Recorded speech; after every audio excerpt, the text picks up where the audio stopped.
Baseball duty. Yeah. Thank you, JB. Appreciate everybody being here to celebrate Elvis's incredible career, not only with this organization, but for every team he played for. But at the end of the day, this is the place where he made his greatest impact, where the community loves him, our fan base loves him. It's great to see members of our organization, former teammates, obviously Wash and his incredible family, who I haven't seen in a while, and his beautiful wife and kids. Elvis is like a little brother to me, so I'm incredibly honored to be here today. But with that being said, here's his, I can't even read this, man. Execution of Elvis's one-day contract to retire as a member of the Rangers. Do you remember how to spell your name, bro? Yeah, I think so. That's knuckleball. Okay. Thank you, Mike. Wash, you're up. Well, I'm very appreciative to be a part of this also, and to see all the familiar faces in the audience. It couldn't happen to a better guy, especially in this organization, because as Mike stated, he was huge in this organization. As a puppy, he was huge. I'd just like to share a story with you guys. The first time I met him, I was hitting him ground balls, and he did one of these numbers to me, and I called him over. And I told him, I said, as long as you living, don't you ever do that to me. Now, go back out there, and I'll let you know we're working on something. I'll let you know when it's over. He went back out there, I hit him one more ground ball, and I went. No, but this kid was so sharp at a young age when he came up, and he was a very fortunate kid because of the players that surround him, Mike, Kinsler, Mitch Moreland, he had Nelson Cruz, he had Beltray. You know, he had people around him that stayed on him and wouldn't let him get away with anything. And I think that created the man you see standing up here right now. He arrived as a young man, and all he's ever known before he left Texas is winning.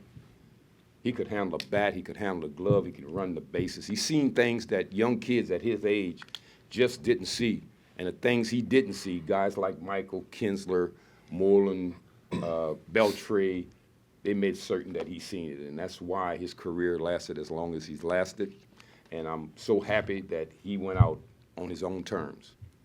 And anytime you in the game of baseball and you love the game as much as Elvis loved the game, you get that opportunity to go out on your terms. What a player. Very, very special player. And I'm honored and humbled to be up here with this situation happening today. Thank you, Skip. Yeah. Love you, man. Thank you. Is that the old size? I think it'll fit, bro. Yeah, that don't feel right now. Nope. Well, thank you, Michael. Thank you, Wash. I write something because, you know, you guys know I can talk for days, and I didn't want to miss anything, and I didn't want to go too far. So here it goes. Stay with me. Today is a day of joy in my life. It's a day that brings so many good and not so good memories. A day to remember how blessed I've been in the past 15 years. How this incredible organization, the Texas Rangers, choose to trade from the Atlanta Braves a 17-year-old shortstop from Venezuela named Elvis Andrus. I want to thank first and foremost God Almighty for blessing me with love and talent to play baseball. My parents, madre, gracias por tu amor, por tu sacrificio, por tu guía. Sin ti nada de esto sería posible, vieja. Te amo. To my stepdad, Héctor Gruber, gracias por todas las horas que en mí depositaste cuando más lo necesité. Gracias, viejo. And to my dad, Emilio Andrus, that is watching from heaven, I miss you and I love you, viejo. I hope I make you proud. To my brothers and my sister, Emily, Erickson, and Errol, thank you for pushing me to be the best version that I could be. To my wife, Corey, thank you for the support, love, and for making my playing time much easier. Knowing that our kids and our home was under control. I love you, Flaca. To my three beautiful children, Elvis, Lucia, and Michael, thank you for your patience and for shaping me into the man that I am right now. Daddy, love you guys. There is so many wonderful people in my career, like Dayton Moore, that I would like to talk about, who in 2005 came to Venezuela and saw something in a 16-year-old kid from Maracay that not too many people, including myself, saw. Thank you, Dayton and Atlanta Braves, for giving me the opportunity to play professional baseball. To all of my teammates, the one here today, Robinson Chirino, Julio Bourbon, the one who made an impact during my career, like Mikey, Ian, who showed me the way and welcomed me to this beautiful game, especially to my brother from another mother, and everybody knows Adrian Beltre. To all of my managers and coaches, especially my first manager, Ron Washington, Skip, thank you for all you did for me. I often answer the question of how I was able to play in the big league in such a young age and perform so freely and relaxed in the World Series. And my only answer always being Ron Washington. You were that person that I knew that no matter how I felt or how I was playing, you always had my back. Thank you, Skip. To all the medical staff, especially Dr. Meister, Dr. Hunter, Jamie Reed, Pelo Blanco, Matt Lucero, and Raul Cárdenas Chacho, thank you for always helping me to stay healthy and ready to play. To every clubhouse attendance, sorry for keeping you up with my mess every year. Brandon, Mason, Dave Bells, Tony Taylor, thank you for always taking care of me and my family. To the front office of all of the three organizations that I play for, Chicago White Sox, Oakland A's, and the most important, the Texas Rangers, thank you for the trust, the challenge, and honor that was given to me in the last 15 seasons. To my agent, Scott Boras, Mike Fiore, Rick Gama, Charlie May, and the Boras Corp, thank you guys.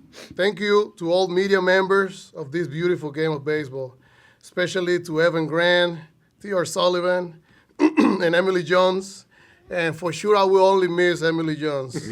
Not you, Evan Grant.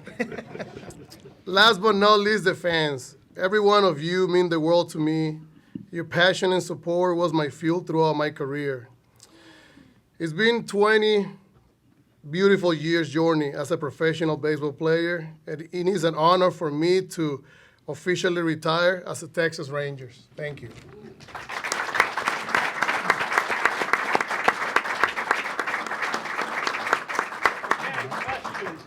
Pretty good. Thank you. Got the microphones. Raise your hands. Emily. Elby, I know you came into this season saying you weren't exactly sure what you were going to do, taking some time, having some conversations with guys like Michael, Adrian, with Corey. What all led to this, and why was it important for you to do it as a Ranger? Yeah, no, it's been this year has been such a roller coaster for my life, my family. Like I said earlier, it's been 20 years professionally playing, and everybody that play professional understand, the every day they're making plans in the off season to prepare. So, going to spring training this year, it's been a thought in my mind. I think that knowing that I knew that at some point I was going to have to retire, I could not play forever. So I think that, for me, spiritually, finding God helped me a lot to understand the really meaning of life and being able and so blessed to, my kids are still so young that I can enjoy them, taking them to school and being with my mom, with my, my brothers, my wife, be more present. I think that, when you put it in a balance, that side was pulling a lot more than baseball. So that was an easy decision. I think that it was a tough one, but I'm very at peace and happy with the decision of, retiring. And with the Rangers, of course. That was always I thought I was going to do it as a player, but, we have to be realistic. And I love it this way. Everything happened for a reason. And being here today with you guys, ex-teammates, coaches, personnel, Mikey and Wash, they start my career, the beginning of my career with them. So it's an honor for me to be here, and I think this is perfect. What else? Carlos. ¿Qué tal, Elvis? Un gusto saludarte otra vez. Sé que lo acabas de decir, pero necesitamos el quote en español. Tú sabes cómo ha sido esto.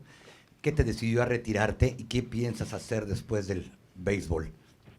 Sí, yo pienso que fue una decisión de ya unos años atrás. Los últimos 2, 3 años era algo que lo estaba pensando. Sabía que no iba a jugar toda la vida y traté de poner muchas cosas en balanza, ¿no? Para decidir, para tener buena decisión y no arrepentirme. Y este año, una de las cosas que me ayudó mucho, ¿no? a tomar esta decisión fue mi aceptar a Jesucristo como mi Salvador y poner la vida bien en perspectiva. Me ayudó bastante a ver lo que en realidad importa, lo que es en realidad verdadero y de las cosas que tengo que disfrutar en mi vida, ya que estoy joven, y mi familia, mi madre, mis hijos. Yo pienso que es el momento para mí de cerrar una página como pelotero profesional y empezar otra como padre, hijo, hermano y amigo. Y estoy feliz, estoy contento, estoy en paz con mi decisión y no sé qué va a pasar en el futuro, no sé. Me gustaría, por supuesto, trabajar en béisbol, es lo que sé, es lo que me ha gustado, pero en realidad estoy enfocado en mi familia y en el día a día. Other questions? Elvis, you're so young. You got most of your life left to live. What do you have you any thoughts about what you want to do the rest of your life? Do you want broadcasting maybe? Well, for sure, everybody that knows me gonna tell me not to be in a microphone, because it will be forever. I think the game want to make the game quicker, no slower. So, but I don't know, man. Like you mentioned, I'm very young and fortunate and blessed to retire. A 35-year-old, and having my life in front of me.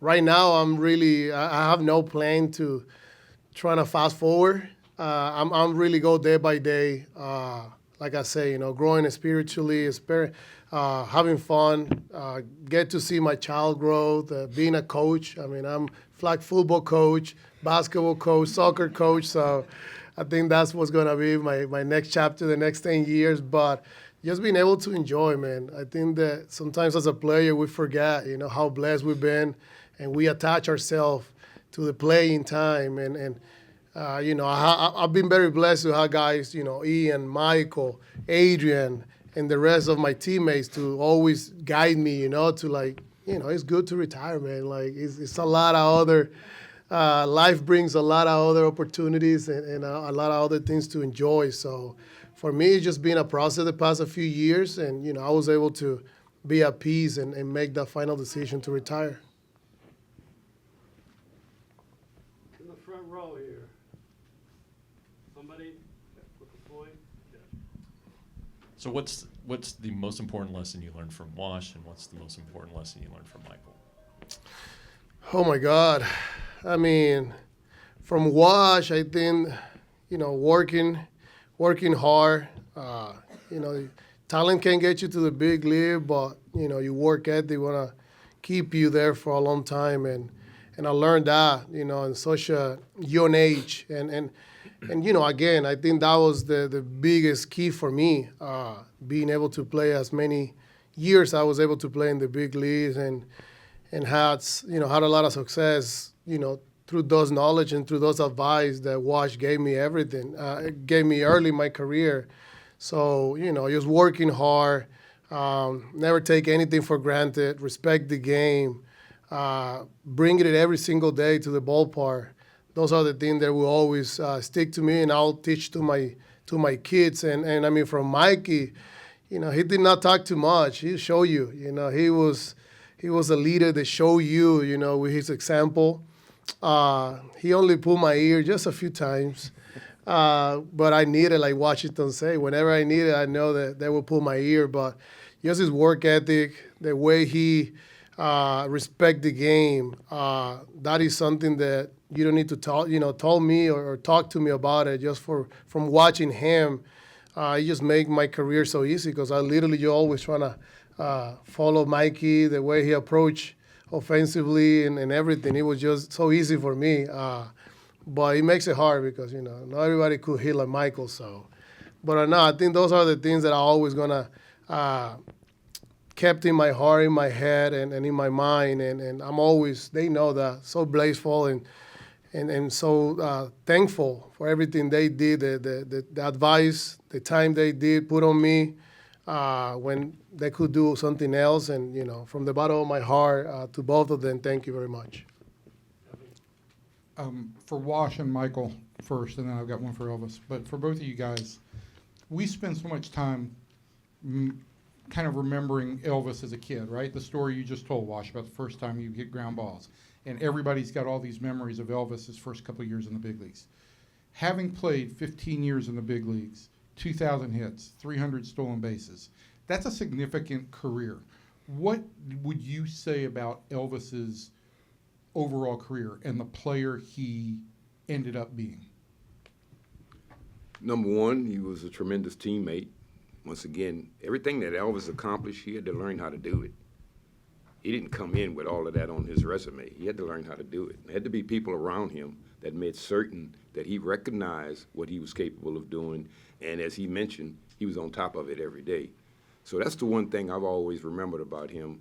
Being so young, didn't matter what the situation was in the ball game. If I called on him to do something, he was able to do it. That was impressive. I rode him hard. I rode him hard only because I knew what he has become today as a man and as a family man. It was always in him. But at 18 or 19 or 20 years old, how do you recognize that? You don't. So that's where I came in. That's where Mike came in. That's where Kins came in. That's where all of the teammates he had came in. Right now, I look at him, and he deserved where he is, and he was the most part of it. All we were guidance. We just guided him. You can guide people to the water, but you can't make them drink. You can give a lot of people information about things that is right, but until they decide that is right for them, you never know. But he always knew that it was right because it was love from the beginning. All right, good luck following that up. Yeah. Oh, man. I'm still thinking about him broadcasting. I'm just thankful the mute button works on my remote. But I think going back to the beginning of his career, I think that Elvis did come into a really good spot with Wash as his manager. Wash has a really high bar for work. He makes you work, but as a young player, he also understands that it's progression. You're going to develop. You're going to make mistakes, and he stays with you and talks about it. And then he's playing second with Kins. It was one of the best in the league, and he could bounce ideas off of Kins all the time. But ultimately, I think a lot of times people see Elvis as this young kid who had all these mentors, but he did it. No one else did it for him. He didn't do it because we were there. He did it because he was good. He was a great defender. He was a great base runner. He had great instincts. He played hard. He was super durable, never came out of the lineup. Kins and I were talking about it the other day, like trying to talk about his career when we first knew he was going to retire. And, you don't become a big part of World Series teams because of your mentors. You do it because we knew he was ready. And he was up there, all of his at-bats, man. He was still developing offensively. He ended up becoming a better hitter than we first saw him when he was young. But, he would fight tooth and nail during his at-bats, fouling pitches off. And, then he's got, Josh, Adrian, and me coming up, and we're just smiling because he's wearing people down. Kins is on the base pass, pissing off the other team left and right. It was like we were like, this is perfect. The table's set. We just come in and just follow these guys. So for as much as everyone gives us credit for the things that we did for him, he did a ton for us too. Even for me personally, seeing Elvis, there were times when, like Elvis said, I have to tug his ear. That's a good way to put that. But I would do it, and then he would leave, and I'd just laugh. Right? I'm like, this is so good for me to have someone so young and so energetic. It was refreshing for me. It gave me a bit of a jolt to my career at that stage. So I'm thankful for him. All right, so for you, we all think of you as young, right? We'll always think of you as young. mostly because you're younger than all of us in here still. But 15 years in the big leagues, 2,000 hits. What do you think about what your career ended up being? All jokes aside. Yeah, no, I mean, it's a good question, but like, you know, unfortunately, I'm always going to give you the same answer. Like, I never saw myself, you know, in terms of numbers. You know, a lot of people ask me, like, you know, what are you most proud of? You know, and I'm like, you know, that I give everything I had every single day, every single year, and that I had the most fun. Like, for me, the game is fun. That's what I played this game, because it was a way for me to, first of all, get out of Venezuela and having an opportunity for me and my family, but secondly, to, like, you know, how blessed I am and we are, you know, to your job is playing baseball, you know. So I always remind myself that, of course, I have to work hard and be serious, but never take, you know, that joy and that little kid part away from me. And you know, unfortunately, I don't really talk about, you know, 2,000 hits. Like, that really don't matter for me, because for me it was all about doing everything. If I needed sacrifice and whatever I needed to do to set the table for Michael, Adrian, Josh, I mean, Nelson, so many guys that hit behind me. And that was my job. And that was something that Wash taught me, you know, very young, and I love it, you know, because that's true, you know, like, not everybody's going to hit 40 homers every year. Not everybody's going to hit 200 hits every year, but whatever is my job, let me be the best. And I understood what Wash want from me and for the teams that I play for, and I really work hard to be the best what manager and the team need from me. And that's what I take, you know, that's what I'm taking home. And that's what I'm happy. You know, it's not a sad day for me. It's a joy, because I did what I was asked, you know, to do. And I give my best effort every single day. And we accomplished some great things here for the Rangers. And, you know, that's what I take. You know, I don't take anything bad. I always take the great things of this game gave me, and it was a lot more that I expected for sure. Okay, Eric in the back, and then over to Pedro. Elvis, Eric Mora de Telemundo, ¿cómo describirías tu camino en las grandes ligas? ¿Cómo describirías a los Rangers de Texas? ¿Qué es lo que te llevas de ellos? Y si nos puedes compartir un poco qué sientes en este momento, porque hablando con varios jugadores que se retiran, pasan por muchas emociones. ¿Qué sientes tú en este momento y cómo describes tu camino a lo largo de estos últimos años aquí en las grandes ligas? Sí, no, mi carrera en realidad, yo pienso que fue una carrera muy bonita. Como ya lo estaba comentando, nunca tuve nada en mi mente, ¿no? Como pelotero. Cuando llegué a Grandes Ligas nunca pensé que iba a llegar a 2,000 hits. Los números que terminé teniendo, en realidad, llegué a Grandes Ligas con la mentalidad de sobrevivir y mantenerme. Y año a año, día a día, con mis jugadores, con toda la cantidad de superestrellas que jugué, traté de aprender un poquito de cada uno de ellos. Y yo pienso que para mí fue lo que me ayudó a tener la carrera que tuve, igual que todos mis coaches, todos mis managers, todas las cosas positivas que depositaban en mí, siempre traté de usarlas. Y es la razón y el motivo por la cual pude jugar tantos años.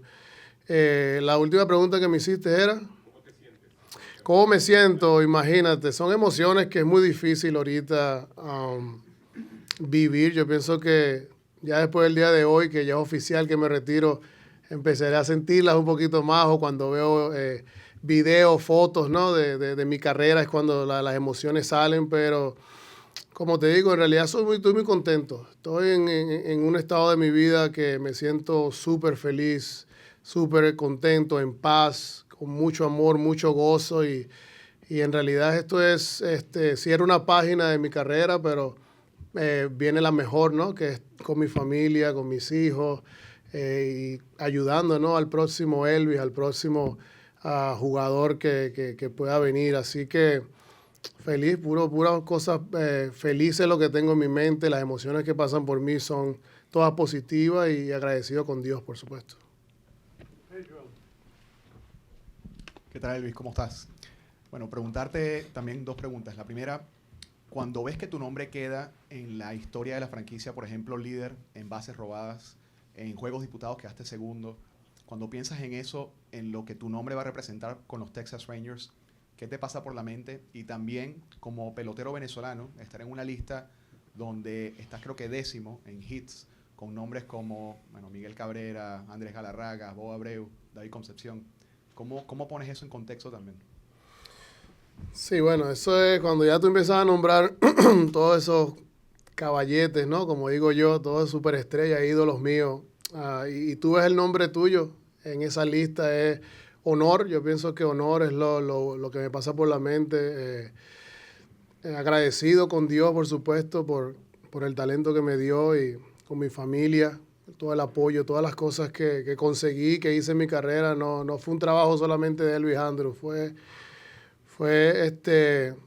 una suma, ¿no? Desde mi familia hasta mis compañeros y todos los personal de las organizaciones que jugué y súper feliz en realidad. Yo nunca me vi en esta situación, yo nunca soy una persona que me enfoqué en números, siempre me enfoqué en disfrutar, en jugar el juego correcto, en crecer como ser humano, y eso es lo bonito de este deporte, que te enseña a crecer, te enseña a ser un buen ser humano, una buena persona en el mundo, y son las cosas que me llevo. La parte de números, yo lo dejo a mi familia que se la disfruten, pero para mí en realidad mi enfoque en el juego siempre fue disfrutar y dar lo mejor de mí cada día. Dave. So Elvis, earlier, Evan was asking about 2,000 hits and all the big career landmarks and whatnot. And reflecting back on your career, you used the word fun, I don't know, 3-4 times in that answer. So I'm kind of curious. First of all, that's appropriate. Are there moments, or a couple of moments, no one looks back on 2,000 hits, but are there moments that you look back on that stand out in your career? Yeah, I mean, a lot of moments. I mean, from my first hit, against Cliff Lee here at home or in the old ballpark when it was so cold. From, going to the World Series for the first time, winning the first postseason division, postseason series. I mean, so many, man. It's so hard to describe one, but I think that, I think all of those are for fans and for my family. For me, I'll take it, all the advice that Michael, all the advice that Wash, all of my teammates gave me. That's what I'm taking. The moments, yeah, I'll remember about it, and when we watch it, it'll bring memories. But that was more for the fans. They get to enjoy that. We were working, we were doing it. So for me, it's experience, the bond, the friendships and brotherhood that I was able to create. Even learning the culture, learning the language, which I still battling with, right, Mikey? So those are the things that I'm taking, man. Those are the things that means a lot for me, and those are the things that make me wake up every single day and happy to come here and keep growing. Like I came at 20, and I'm 36 now, and I can tell you, the big reason I am where I am is because of all of those experiences that I had. The personal ones, the hard ones and the good ones, they shaped me to the human being that I am right now. So those are the one I'm taking for sure. Anything else? One or two more? Two more.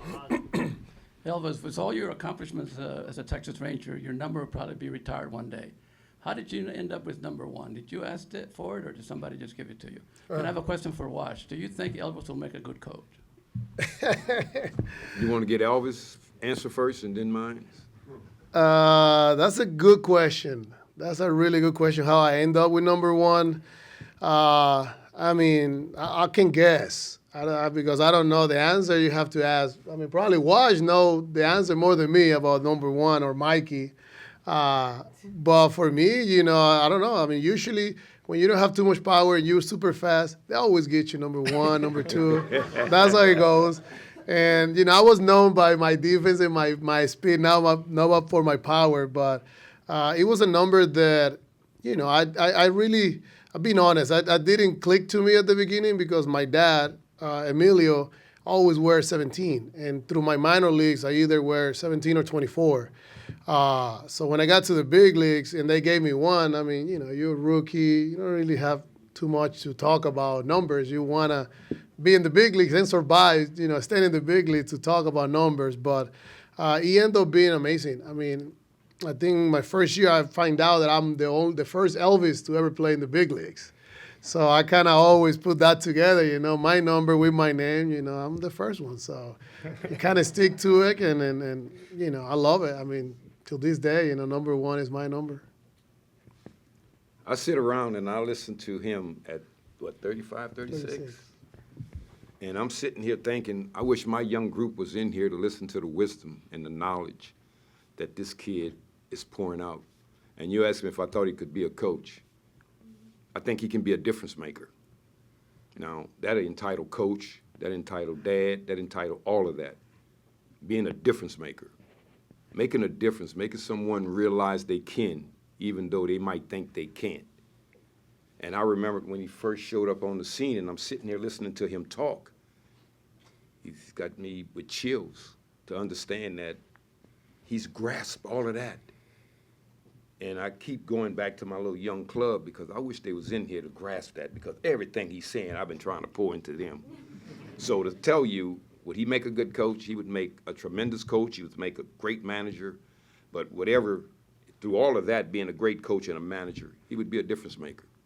And when you coaching kids or you around kids and you making people believe that they can do something, that's what you want to do. You want to be a difference maker. Yes, he'll be a great coach, he'll be a great manager, but more than that, he will be a difference maker because he took everything that he got from the time he left Venezuela to today that he's sitting up here on this stage, and he put it to use. And not everyone does that. And I'm listening to him, and I'm so proud of him. Thank you. One more, if anything? All good? Thank you very much. Appreciate it. Thank you.